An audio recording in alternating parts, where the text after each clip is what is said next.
There is a kind of magic in making old things new, a rebirth, only not a rebirth, not exactly, because you've created something that is both old and new. It is reborn as something else, but it will always be what it was. That is why I learned upholstery. Upholstery is always difficult, even when you're good at it, even when it's second nature, because shouldn't it be hard? Shouldn't creating life be a labor of love? We all move towards chaos, entropy, decay, death. Moving in the opposite direction should feel like swimming upstream. I started with footstools because they are mostly rectangular and I thought they would be easy.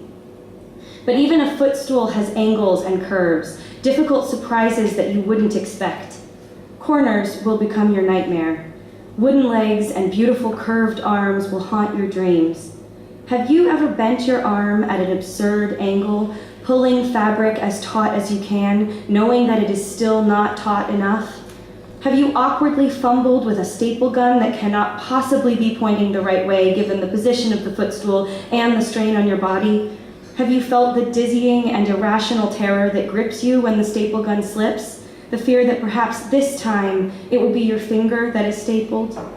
When you have, you tell me how easy a footstool is.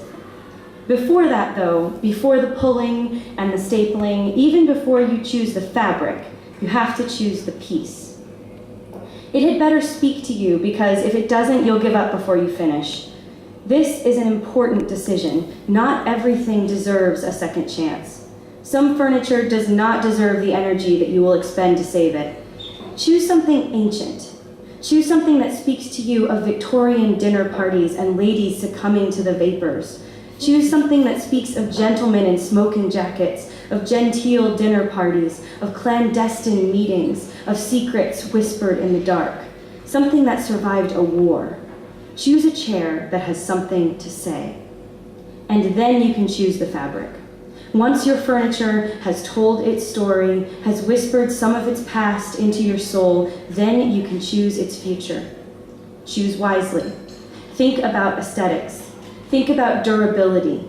Think of the coffee that will be spilled, the cats who will run their claws along its textured surface, the children who will climb on it with sticky fingers, the books that will be read there, the heads that will rest against its back.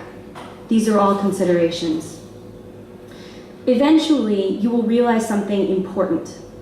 It might happen when you are ripping the old, tattered fabric, thinking of the people who have touched it and who are no longer alive. Or perhaps it will happen when you are pulling away the rotten, dirty stuffing and replacing it with something white and unblemished. Maybe it won't hit you until you have laid the new fabric on top of the chair and you can see for just a moment the ghost of what it will become, new, clean, alive. Maybe it will hit you as you pull the fabric taut and realize that you have overcut the fabric and now you've wasted the whole piece and you'll need to try again. Perhaps it won't be until you are done and the chair looks new, but you will realize at some point that you have traveled, that who you were is no longer who you are, that you are both your old self and your new self all at once. You have seen time and you have reversed it. As I said before, that's a kind of magic.